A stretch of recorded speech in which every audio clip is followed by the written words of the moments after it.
इस वीडियो का उद्देश्य बहुत ही न्यूट्रल भाव से सभी धर्मों का आदर करते हुए शिवाजी महाराज के राज्याभिषेक का 350वां वर्षगांठ के महत्व को समझना है, अनुभूति करना है, महसूस करना है। जिस ग्रिगोरियन कैलेंडर से दुनिया के 195 देशों का रूटीन वर्क चलता है, जिस ग्रिगोरियन कैलेंडर के 6 जून 1674 1674 ईस्वी के दिन शिवाजी महाराज का राज्याभिषेक हुआ और हिंदू साम्राज्य दिवस के रूप में उसे मनाया गया। 800 वर्षों का जो पीरियड है, 1000 से 1856, इस दौरान सनातनी जनता, सनातन धर्म में विश्वास करने वाले लोग दोयम दर्जे की श्रेणी में आ गए थे। इसी बैकग्राउंड में 1674 ईस्वी 1674 ईस्वी में शिवाजी का राज्याभिषेक रायगढ़ में, जो पुणे के समीप ही है, राज्याभिषेक होता है पूरे मान मर्यादा और सम्मान के साथ, जो एक बहुत बड़ी बात है, जो एक सूचना, एक नोटिस था दुनिया को कि हिंदू धर्म का पताका दुनिया के इस भाग में अभी भी लहरा रहा है। और शिवाजी ने अपने नाम का क्वाइंस जारी किया और वो बराबरी के स्थान से वो अपने विरोधियों, प्रतिद्वंदियों के बात करने की स्थिति में आए। वैसे हम जानते हैं कि शिवाजी का जन्म 19 फरवरी 1630 ईस्वी 1630 को शिवनेरी के किले में हुआ था।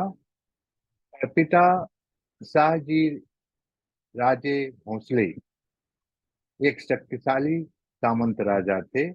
शिवाजी को राजनीति और युद्ध कला की जानकारी सहज रूप से मिली और अपने जीवन काल में वो संधि और युद्ध की स्थिति, अलायंसेस और हॉस्टिलिटी दोनों को साथ लेकर चलते हुए उन्होंने तत्कालीन मुगल साम्राज्य, गोलकंडा और बीजापुर के सुल्तान और यूरोपीय राज्यों से, यूरोपीय शक्तियों से संघर्ष करते हुए एक बहुत विशाल मराठा साम्राज्य की स्थापना की, जो अपने चरम पर दिल्ली से उत्तर पानीपत तक, पूरब में, ईस्ट में आज के उड़ीसा तक, पश्चिम वेस्ट में अरेबियन सी और दक्षिण साउथ में कालीकट तक फैला हुआ था। यह एक महान कार्य, यह एक महान पहचान। इससे हिंदू सम्मान, हिंदू प्रतिष्ठा को एक पुनर्आश्वासन मिला कि तत्कालीन जो एक संस्कृति जो भारत पर अभी हावी हो गई है, वह सनातन धर्म को हटा नहीं सकती। वैसे हम यह भी जानते हैं कि शिवाजी ने जब एक बृहद भारत की स्थापना करने में सफलता पाई, लेकिन उनका जो कार्यकाल था वो 1674 से 1680 तक की रहा, जब उनकी मृत्यु हो जाती है। लेकिन उनके मृत्यु के बाद भी मराठा साम्राज्य का नेतृत्व संभाजी, राजाराम साहू से होते हुए बाजीराव द्वितीय तक 1818 ईस्वी तक रही, जो इस बात को दर्शाता है कि शिवाजी के बाद भी लगभग 140 वर्षों तक मराठा साम्राज्य भारत में बना रहा और वह एक एक तरह से विरोधी शक्तियों के लिए चुनौती थी। शिवाजी का बहुयामी व्यक्तित्व आज भी हमारे लिए एक आदर्श और प्रेरणा का स्रोत है, जो अपने आप में अभूतपूर्व और महत्वपूर्ण है। जब भी हम शिवाजी की तस्वीर को देखते हैं, किसी चौक चौराहे पर उनके लिविंग उनके स्टैचू को देखते हैं, घोड़े पर सवार, हाथ में तलवार लिए हुए, तो एक उमंग आ जाता है, जोश आ जाता है, जो सभी को यह अनुभूति होती है। उनके राज्य में, हालांकि वो तत्कालीन जो प्रणाली थी पैट्रियार्कल सोसाइटी की, पैतृक समाज का, उनके राज्य में स्त्रियों का भी महत्व बहुत ज्यादा था।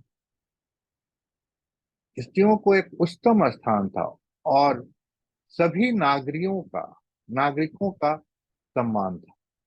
उनके प्रशासन जो अष्ट प्रधान था, उसका लक्ष्य था कि अंतिम व्यक्ति तक न्याय पहुंचे। शिवाजी का मानसिक युद्ध करने की जो क्षमता थी, जिसके बल पर उनके संख्या में कम होते हुए भी मराठा सैनिक सब पर हावी रहते थे। इसी मानसिक युद्ध की क्षमता के बल पर और युद्ध और संधि का खेल खेलते हुए जब बीजापुर के अफजल खान से उनकी मुलाकात होती है, जो उनसे लंबाई चौड़ाई में दुगुना से भी ज्यादा था, बहुत चतुराई से शिवाजी ने उसे नतमस्तक करके समाप्त कर दिया। इसी युद्ध और संधि के खेल में जब शिवाजी को औरंगजेब से सामना हुआ और पुरंदर की संधि करनी पड़ी, जिसके अंतर्गत शिवाजी को औरंगजेब के दरबार में उपस्थित होना पड़ा था, और इसे औरंगजेब ने चतुराई से एक बंदी बना लिया था। उसी चतुराई से, राजनीतिक चातुर और सैनिक चातुर से, शिवाजी वहां से बाहर भी निकल गए।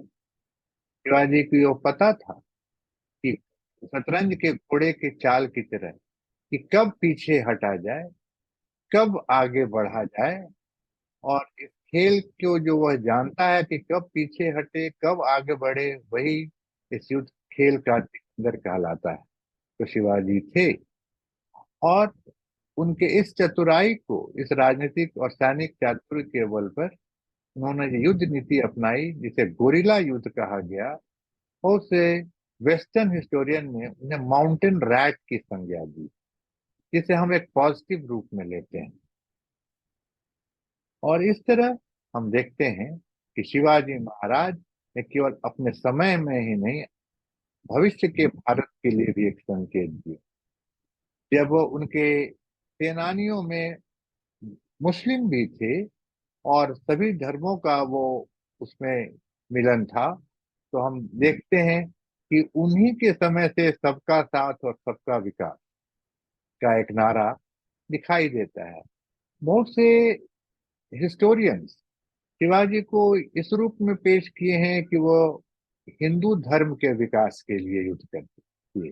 यस, सही है कि वो हिंदू धर्म के रक्षक थे, लेकिन उन्होंने अपने राज्य के हित के लिए, राज्य की जनता के हित के लिए युद्ध और विकास का नीति अपनाया।